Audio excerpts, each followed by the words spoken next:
Well, we're coming to the end of this second session. As you can tell, I have been roughing in the figure, and all of this down here, it's basically a support structure so I can hold the sculpture up, because otherwise it could possibly collapse.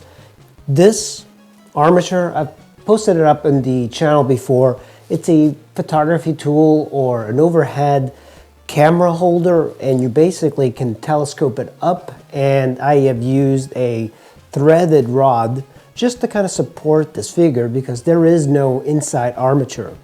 The only armature, I guess if you can consider that an armature, are the wood rods, the sticks that I put in order to support some of the figure.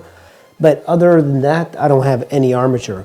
And this is probably where I'll leave it for now, and then I'll start doing details on it. I'm going to leave the legs for last because I need this to kind of firm up a little bit more before I start removing a little bit of it. And I'm probably going to add some support next to the leg just so it doesn't collapse, because two little feet like this on the base are most likely going to collapse, so you need some sort of other structure.